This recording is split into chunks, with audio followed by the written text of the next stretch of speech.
Previously on KaijuNoir's movie reviews. He reviews Mothra. Does this mean we get to punish the critic? Hey, if it isn't Augustine! You shall suffer through the fate of the 1998 Hell on Earth feature film, Godzilla. I'll do it. Just give me motion again. Oh, I will. Next time.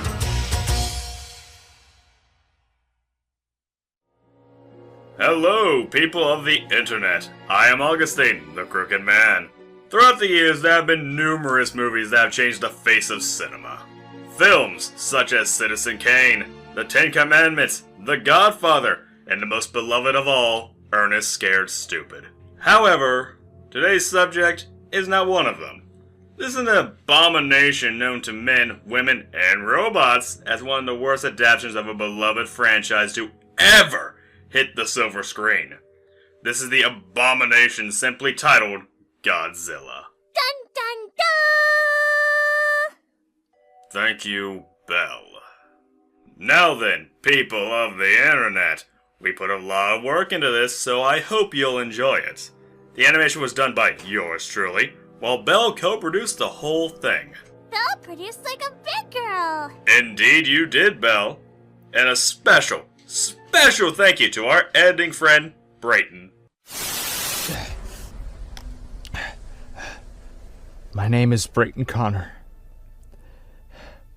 and I have been trapped in the closet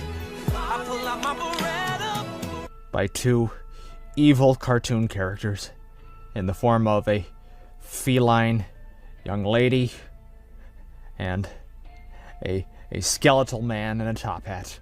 To anyone who... I think I hear somebody. Oh wait, no, that was just me. To anyone out there who finds this tape, I just want you to know. This is all KaijuNoir's fault. They're coming back now. I'm trapped in the closet. Help! Wait, what? That doesn't make any sense. I mean, how is he trapped in a closet if he's supposedly editing this video? Don't you question this with logic, you heathen? Look, all I'm saying is that it doesn't really fit with the story. Nothing does. That's what makes it genius. Now, without further ado, I bring you the grueling punishment of an analyst brought to you by the Mecha Man himself, KaijuNoir. Note to self, never let your animator write a storyline. Now, I guess I should leave you to the critiquings. After all, that is your department. Come now, Belle. Wait, don't leave me here with this thing! Ugh. Well, I guess there's no turning back now. So, where do we even start? Well, I suppose I should start at the very beginning. Long before Roland Emmerich and Dean Devlin came onto the scene, Sony and TriStar acquired the rights to make an American adaptation of Godzilla way back in 1992. The original plan was to produce a single film by 1996 in the hopes that it would be successful enough to kickstart a trilogy under Toho's approval. The original premise, written by Ted Elliott and Terry Rossio in 1994, would have featured a Godzilla that wasn't an atomic mutation, but rather a genetically modified dinosaur, later powered by Russian nuclear waste, that was created by aliens to fight another race of aliens and their shape-shifting monster, the Griffin. Most notably, Stan Winston and his company were hired to do the effects for the film and had created sculptures of both Godzilla and the Griffin. Unfortunately, this version of the film was scrapped when Jan de Bont, who was attached to direct the film, left the project when TriStar believed that his vision was too expensive to produce. However, according to de Bont himself, he was fired over creative differences, as the studio believed that his version of Godzilla was too faithful and wouldn't appeal to Western audiences. Nowadays, this version of the film, referred to as Godzilla '94 by the fans, only exists as both a script that you can easily find online and a terribly made fan comic. Oh, come on, you can't look me in the eye and tell me this looks good.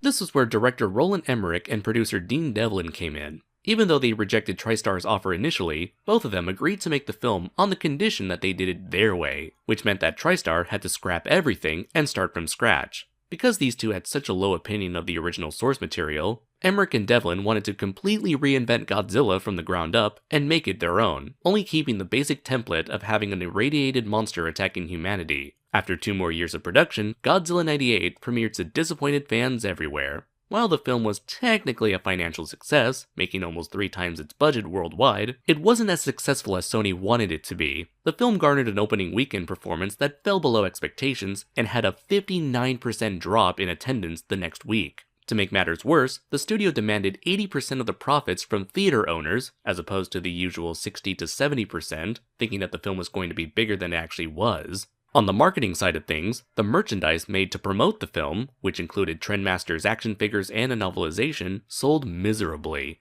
Finally, Sony had to cut ties with Emmerich and Devlin themselves due to budget disputes, probably in an attempt to make a less expensive sequel due to the less than stellar profits from the first film. So with all these factors in mind, it's easy to see why Sony decided to back away from any plans for a sequel, with audiences, studio execs, exhibitors, and licensors all disappointed for one reason or another. The only continuation that ever came from this movie was an animated series that ran for 2 years on Fox Kids, which actually gained more positive feedback than the film itself. In the end, the rights Sony and TriStar had for Godzilla expired in 2003, only to be picked up by Warner Bros. And Legendary Pictures years later for their own adaptation in 2014. So with all that said, is Godzilla 98 as bad as the fanbase has made it to be? Or has the dust settled on what may potentially be a halfway decent monster movie? Our story begins with a montage of nuclear test stock footage that's eerily similar to how the 2014 film started. From what we're told later on, the tests were conducted by the French government along the French Polynesian islands. By the end of this montage, we see one marine iguana egg surviving the nuclear fallout. An unspecified amount of time passes, and we see Godzilla's first attack on a Japanese fishing ship. Later on, the one surviving passenger would go on to name the creature Gojira, which would later be mistranslated as Godzilla by the supporting cast. While Godzilla continues to attack multiple ships in both the Atlantic and Pacific Oceans, we're introduced to our main cast one by one. Nick Tatopoulos, a scientist who researches irradiated wildlife, Philippe, a member of the French Secret Service, and Audrey, Nick's ex-girlfriend and an aspiring television reporter who's currently working with a bevy of Simpsons voice actors. See if you can spot them. Once the boat attacks begin, the US military recruits Nick so that he can determine what this mysterious creature is due to its radioactive nature. He later theorizes that this creature may be the birth of a new species created by nuclear testing, or a hybrid as he calls it. No idea how it can be a hybrid if it only contains DNA from a single animal, but that's the least of this film's problems. After the major players are introduced, Godzilla makes his big appearance in Manhattan, where he lumbers about and causes mass hysteria. As Godzilla makes his Broadway debut, all 3 characters' paths eventually intersect as they all try to make sense of the situation and find a way to get rid of the overgrown lizard. Now, to give credit where credit is due, the first act of the film does a decent enough job at bringing you into this world. The cinematography really captures the intensity of Godzilla's early attacks in the ocean, as well as the size of the creature and the full scope of his power, and that's without even seeing him. Such is the case with the iconic shot of Nick realizing that the large hole he was standing in was in fact a large footprint. The film does its best to make this a global problem, featuring different characters' perspectives and the moment-to-moment action sequences to help you feel the impact of Godzilla's effect on humanity. These scenes are also enhanced by a David Arnold score. As a side note, I want to express how refreshing it was to listen to a 90s era cinematic score that would invoke the feeling of a whimsical and thrilling escapist fantasy, especially in a day and age where everyone seems to be copying Hans Zimmer's style. Moving on to the characters, they aren't too bad early on, as we are simply getting the cliff notes of who they are and what their roles will be as we experience the calm before the storm. The exception being Philippe and his fellow French Secret Service agents, whose presence is nicely built up throughout the film through the use of both intense exposition and amusing banter. Finally, once Godzilla reveals himself to the public, it is quite an entertaining sequence as the film pulls out all the stops to convince you that you are actually seeing a giant monster terrifying the residents of New York City. Which would have succeeded if it weren't for the dated CGI. These praises of mine shouldn't be that much of a surprise to you if you're familiar with the films of Roland Emmerich, as the first act really plays to his strengths as a visual director who specializes in large-scale disaster films.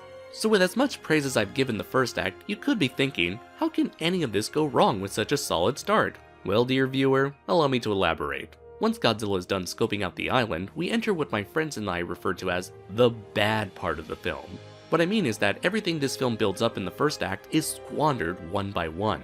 First off is Godzilla's disappearance. I know this is something that others have stated, but it can't be avoided. There is no goddamn way a creature that huge can simply disappear in the middle of a city populated with, as of 1998, 1.5 million people, especially when the military did a fine job tracking his whereabouts across international borders. So what made it so difficult to find him in their own backyard? Later on, it's revealed that Godzilla hides by burrowing underground as he made his nest, which is also asinine since there should have been earthquakes devastating New York left and right. This incredibly huge plot hole is what really broke my suspension of disbelief, which is more insulting for me personally when the filmmakers scoffed at the original source material and wanted to make a more supposedly serious and realistic film. Great job there, guys! Another huge problem are the characters themselves. While some character arcs are set up nicely in the first act, most of them meander about later on as the film is too preoccupied with showing off its visuals, to the point where some characters are left with nothing but snarky one-liners.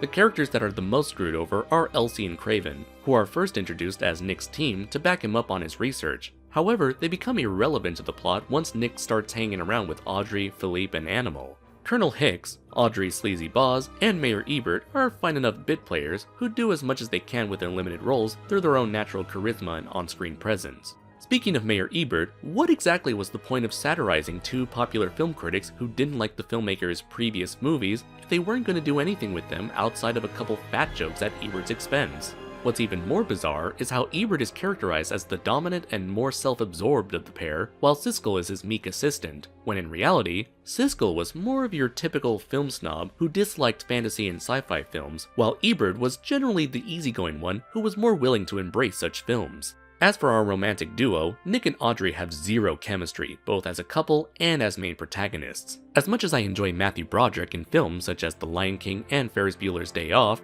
he has no stage presence, no charisma, and comes off as a spineless dweeb who never seems to take initiative. Instead, he's always told where to go either by Hicks or Philippe, making him come off as a supporting character rather than the main hero. The kind of character that would have provided exposition in a 50s monster movie before giving the dashing hero a MacGuffin that could take out the beast in one fell swoop. Now, it was possible to make Nick's character work as a quirky and awkward character who would eventually find the opportunity to make a stand against an impossible threat against all hope.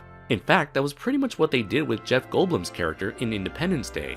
I guess the filmmakers wanted to go in a different direction and made a more passive protagonist. But unless this is Evangelion, where we at least explore such a character, this is one of the worst decisions you can make when writing your main protagonist. If you ask me, Animal should have been the main hero since he was always putting himself in the heat of the action, either to catch a big break in his career or to save New York and the people he loves. That and Hank Azaria does a terrific job capturing the slow-witted but courageous and well-meaning character.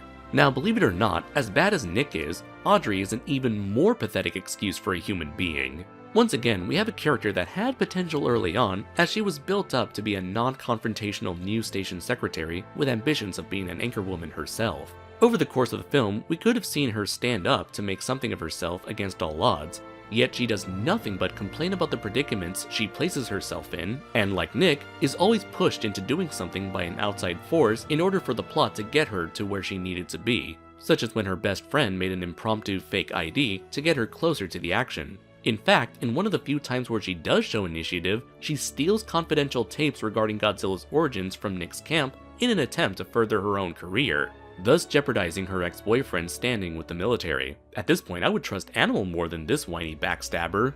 Before leaving these two in the gutter, I have to comment on how these two act as a couple. Like I said before, they have zero chemistry, but for different reasons. Matthew Broderick can't seem to convey any sort of emotion other than passive-aggressive annoyance. As for Maria Pitillo, rather than having a limited vocal range, she seems to have a limited facial range, as she can't seem to stick to a single expression. Instead, she weirdly shifts through several emotions in a single shot, making my friends and I absolutely baffled as to what sort of expression or moment she was going for. While there have been a few decent to tolerable characters here and there, the most notable to me other than Animal was Jean Reno as Philippe. From his introduction, where he interrogates the only survivor of Godzilla's first attack, his mysterious presence gives a sense of mystery to Godzilla's atomic origins and the political climate of the film, even if it's never explored all that much. As we see Philippe and his men operate from behind the scenes, we see him and his comrades as real people as they jokingly mock American culture and their bastardization of certain food. This really humanizes him, so by the time he meets Nick face to face for the first time, I had an uplifting sense of joy, as it meant that the story was finally going to shift gears and get to the good stuff. Since we're talking about the French Secret Service, I have to ask, why were the French of all people written to be the creators of Godzilla? The French! I get that they began testing nuclear weapons in the 1960s, which served as the basis for this Godzilla's mutation, and would continue to stockpile nuclear warheads, but at no point has France ever been viewed as a nuclear threat. What made the original Godzilla's nuclear origins effective was that it was heavily implied to be a result of America's nuclear testing near Japan. Even then, it's never stated which country was responsible for the original Godzilla's existence, making the anti-war message of the film apply to humanity in general rather than just one target. By pinning the blame on the French, a country that has never threatened the safety of the world, the rest of the countries are free of responsibility, and thus, our characters never learn the dangers of screwing around with forces beyond their control. Of course, this anti-war message may have been purposely avoided by the filmmakers themselves so as not to rile up any controversy. So they must have picked an easy target like the French, so that they can make a big dumb summer blockbuster that only focused on action. Well, if that's the case, let's see how they did. Now, given that this film was made in the late 90s, the use of CGI wasn't as overused as it is today, meaning that a lot of action films at the time still resorted to practical effects and applied CGI only when it was completely necessary. For the most part, many of the sets, props, model work, and pyrotechnics hold up incredibly well. Even the few times Godzilla was portrayed by real-life animatronics worked wonderfully, as do the suits used to depict the baby Godzillas in certain shots. The most effective scenes were probably the minimalistic Godzilla attacks that led up to his first on-screen appearance. Unfortunately, a good chunk of the CGI does not hold up that well, and I rewatched this film on DVD, so I can't imagine how ugly the visuals must look on Blu-ray. The CGI is at its worst in close-up shots of the monsters, especially the babies, and is at its best when Godzilla is in the dark. We should probably be more thankful that the majority of his appearances take place at night with rainy weather that can hide the glossiness of the character model. This is a trick that's still used today in films such as Pacific Rim. As the action ramps up during the second and third acts, I noticed a lack of continuity between shots.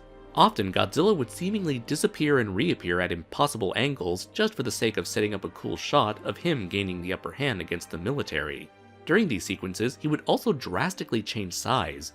Just pay attention to how big his foot is compared to the size of any car that's shown in the same shot. He also lacks any real sense of weight whenever he's on the run and climbing over buildings. So much for that realism Emmerich and Devlin wanted to go for. Also, the build-up to some of these action scenes are pulled off in a bizarre way due to the music, most notably the first fish bait sequence. When Godzilla springs out of the ground, the music becomes far too whimsical for a long period of time, in some bizarre attempt to replicate the awe and wonder of the Brachiosaurus scene from Jurassic Park. The music doesn't work with the dramatic setup since it never builds up to match the suspense. As the movie progresses, the monster action eventually loses its luster and becomes quite repetitive. In fact, we're treated to not one, but two whole sequences of the military setting up a fish trap for Godzilla and chasing him afterwards with helicopters. Once they temporarily write Godzilla out of the movie, we're treated to an entirely different subplot where the protagonists have to deal with Godzilla's offspring, which is just a collection of scenes stolen right out of Jurassic Park and Aliens. During these sequences, a bunch of raptor-like creatures are picking off a team of special agents one by one in a small enclosed environment until we're left with a small group of humans wearing plot armor. They even replicate the shots from Jurassic Park where characters would often close the doors on dinosaurs, run down hallways during their chase sequences, and even crawl through large air vents. Since I've covered much of the action, I think now would be an appropriate time to finally talk about Godzilla himself.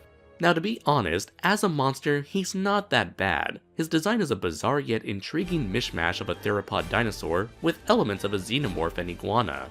Also, the creature has proven itself capable of being an entertaining monster in both the animated series and the IDW Godzilla comics, where the monster was adapted into the character of Zilla by Toho. In this film, however, he isn't given much to do on screen. He doesn't do anything cool or impressive as a monster. All he does is slowly walk around the city, run away from helicopters, get shot by subs, and chase a taxi before getting killed by jets. The only time Godzilla ever has a position of power over the humans is the aforementioned taxi chase sequence. Does that sound like an exciting monster movie to you? I mean, heck, the T-Rex did a lot more in the Lost World Jurassic Park, and he was just a normal dinosaur. On top of being a lackluster monster, he is also a worse Godzilla. This incarnation features none of the anger, ferocity, attitude, nor intimidation that the previous incarnations have shown up to this point in the franchise. Throughout the course of the film, he's portrayed as an animalistic creature acting on pure instinct, as it finds a nest to reproduce and flees at the first sign of danger. So in no way does the monster convey any sort of resemblance to his Japanese counterpart, and that's not factoring in his design. Over the years, I've seen many artists do their own take on the King of the Monsters, and while each redesign would feature new ideas and attributes, they all look recognizably like Godzilla. What we have here is a dinosaur with backwards shark fins. Even as a naive 6-year-old child, I knew this thing wasn't Godzilla when I first saw this film in 1998. As for the baby Godzillas, I was confused as to why the filmmakers would include them, beyond just attempting to ape the success of Jurassic Park. Then I thought about what Emmerich and Devlin wanted to do with the character. They wanted to avoid having Godzilla fight another monster, and instead wanted to treat him like an animal and have the movie completely focused on him. So perhaps the baby's inclusion was their way of having a secondary monster, while still having it be focused on Godzilla's biology. However, the babies always came off as a distraction to me, since the two sequences feel so disconnected from each other both narratively and stylistically. Also, if they wanted to have a secondary monster that still kept the focus on Godzilla, they kind of failed since they ended up writing him out of the movie temporarily, which resulted in him and the babies sharing virtually zero screen time. So after taking a look at everything this movie has to offer, is Godzilla 98 still just as bad as the fans remember it? In my opinion, yes.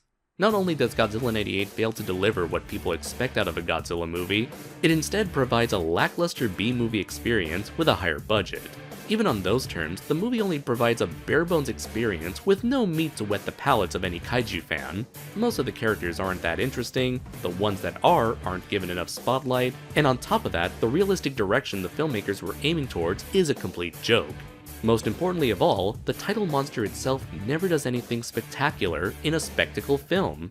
However, there are clear signs that actual effort was placed into certain aspects of the film, such as the score, the practical effects, the CGI in certain sequences, and the cinematography. In which case, Godzilla 98 may provide somewhat of a visually pleasing experience, at the very least, with some amusing characters.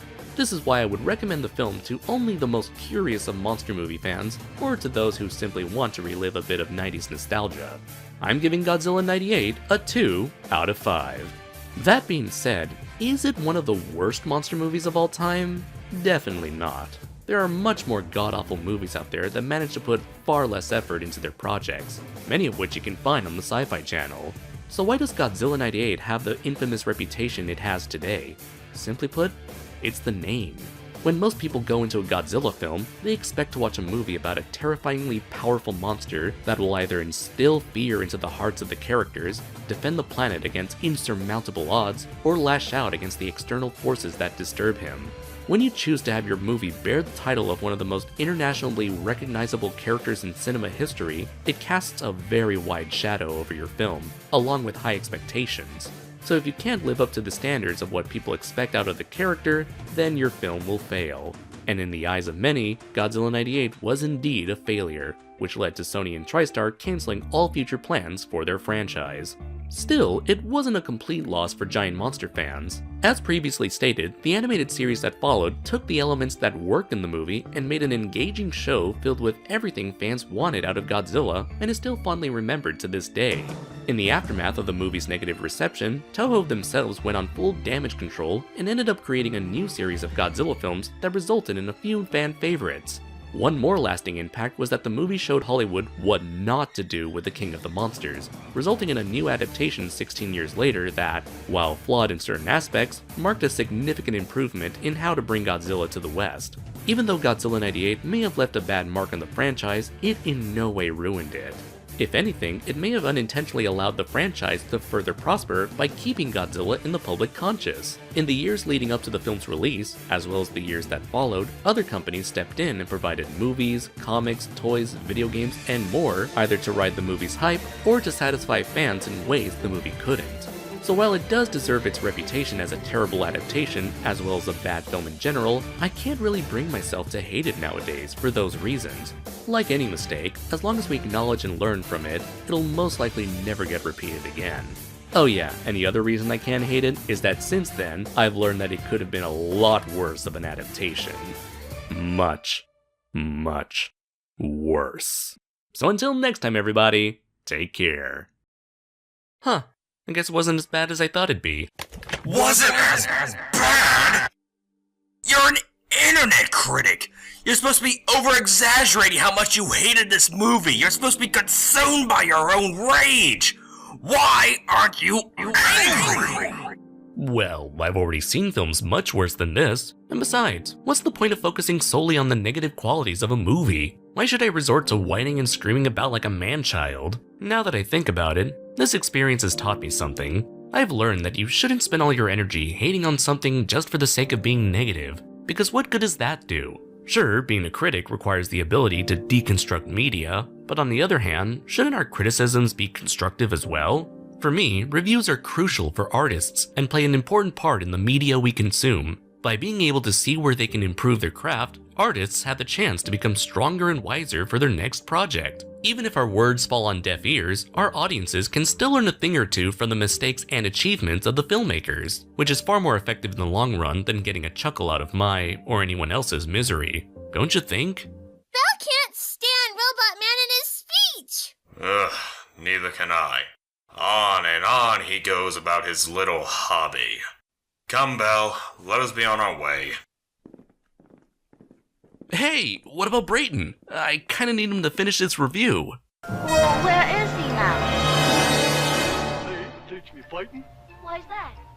Godzilla says that I should learn to fight my own battles, you know. He also says I'm not his real son.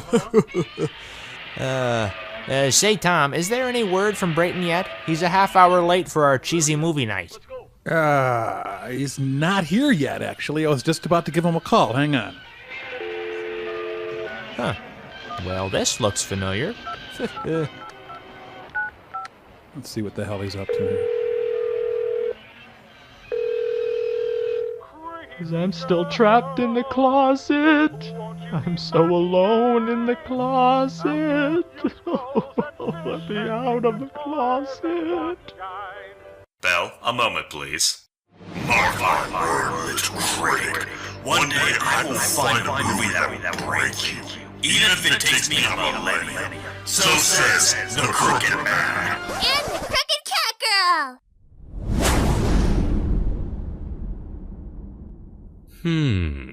Millennium.